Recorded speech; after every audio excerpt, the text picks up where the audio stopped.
these days I hear a ton of really desperate stories, mostly from young guys. I've heard from maybe 4 or 5 women on this, but literally thousands of young men about porn addiction.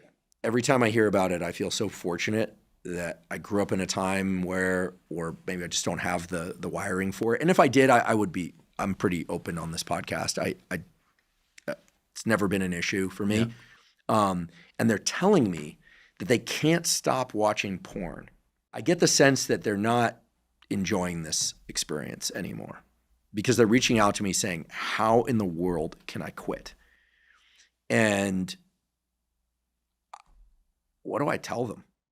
I remember, and again, I don't know this study, but I remember somebody referencing many years ago when I was first getting in the field that porn addiction at the time, specifically related to video pornography, which is what it all is now, right?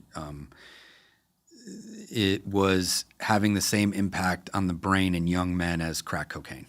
I mean, it's extremely powerful.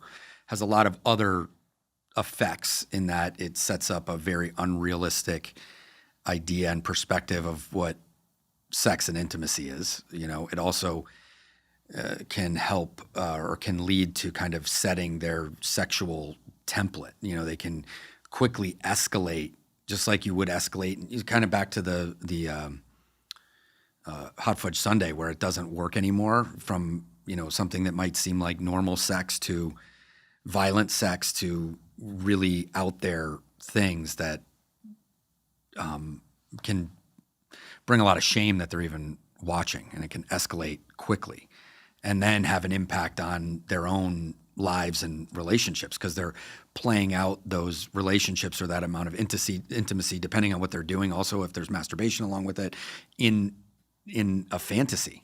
Well, what I'm also hearing is that anytime they are in a real life intimate scenario, which seems to be fewer and fewer times nowadays in the younger generation, that they're having sexual anxiety, sexual performance issues, which makes sense if their brain and nervous system is getting wired by porn to observe sexual behavior as opposed to being in the experience of intimate sex behavior, right? 2 different things, to be in the experience versus watching someone else's experience of it, which is what pornography is. Yeah. This was probably 10, 15 years ago, where we were treating treating a lot of soldiers that had come back from Afghanistan or Iraq, and, you know, they had access. This was like the first wars where they had access to the internet. You know, there's a lot of other things. So there was a lot of combining of sex and violence, right? They're around a lot of violence, and then they're watching sex, and then that kind of sexual template would set around, like, in order for them to get pleasure out of sex, it would need to be aggressive or even violent. Or very risky, you know. So there's all these things that kind of collapse together. There were other things going on. It was like the first time that they had also really had access to video chats, to be able to, like, be on a battlefield and then come back and be talking to their spouse about something that's going on with the kids. It was very confusing environment for those guys, and men and women. You know, the porn addiction is a tough one, you know, because it's everywhere. I mean, now you can find it on any social media almost. Maybe not anyone, but it's not really limited, you know. And even if it's not, you know, I know certain states have just put in where you have to put in your ID to get it, but there's tons of ways around that, and other sites that people can go to.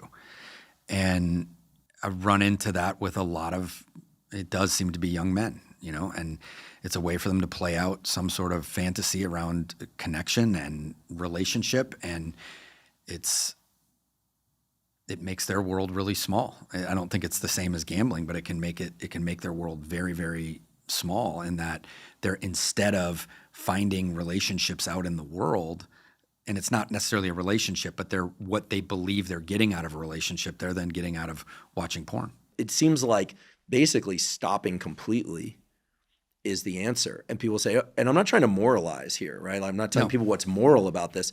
I just know that any behavior or substance that leads to quick, repeated inflections in dopamine is going to create a groove in the nervous system where you're going to crave that thing, and it's going to give you a lower and lower sense of satisfaction over time. And the only way to reset that circuit is to stop and do something else in its place, ideally that's adaptive. These are people that are asking you how they can stop. They're telling you, I can't stop. How do I do it? So it can be similar to other addictions. First the admission part that it's a problem or awareness it is, and then being able to start to talk to somebody and start to take some accountability around it. Not accountability like you're doing something wrong, but to be able to have some sort of identify the behaviors that start leading to that.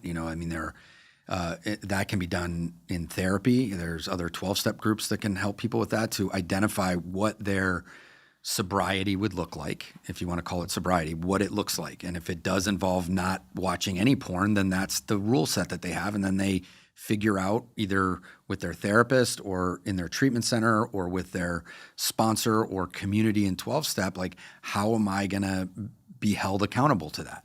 And that might be doing the things like we talked about, laying out, looking at your day ahead. At the beginning, they might need to look at things like, there's ways and software out there to not be able to look at that on your phone, or have an accountability partner that can, they have to approve websites you go to. And that's not to say that they have to do that forever, but it's something that's available, right? 50 years ago or 30 years ago, someone had to find their dad's porno mag somewhere and then look at it. Now it's on their phones or computers. Well, we know that increasing accessibility increases addiction. Right. This has been studied over and over again, and people say, well, what about red light districts and things? And there's some caveats that have to do with when you create areas within cities where certain things are allowed. Yeah. But this has been tested many, many times.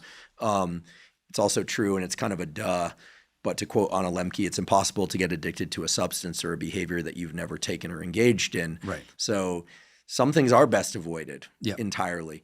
Are there specific 12-step programs for porn addiction that are separate from, say, sex addiction? If people look it up, I'm sure there's meetings out there that are specific to that. There are some treatment centers that have tracks that deal specifically with that. There's therapists that work very closely with that. And I believe that there are some 12-step, there's pretty much 12-step programs for any sort of, within things like SA or SLA, there'll be subsets of meetings for people that are with a very specific condition.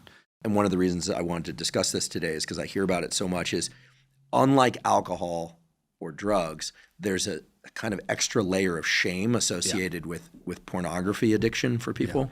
So many times we've heard, this celebrity was an alcoholic or drug addict, wrapped their car around a pole, was arrested, this and that. Then they get sober and everyone still loves them more, right? If we knew that a given celebrity was like a porn addict or something, we look at that person differently. Yeah. Especially if they're male. We just look at them differently.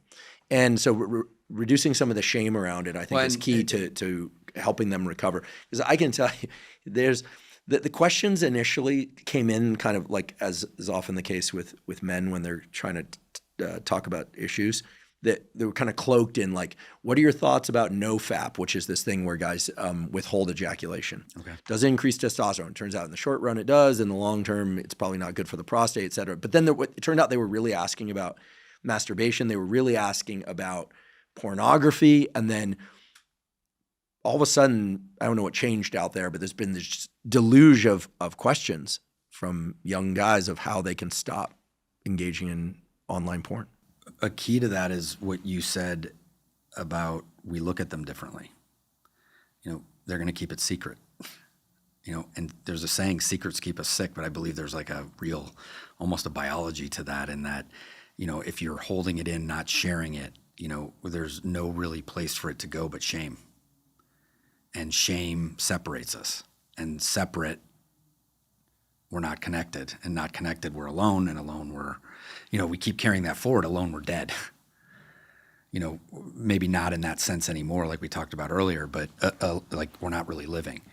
And so they're, these guys are hearing you on a podcast and then DMing you, right? They're probably not in a personal, close relationship with you, right? It's easier to send it there than maybe go ask for help with somebody in their area or go to a meeting or something like that because of the stigma. So it's good that you've opened up the ability for people to do that, but to continue to direct them back to, let's try to treat this like we would any other addiction, at least from the standpoint of you've got to talk about it.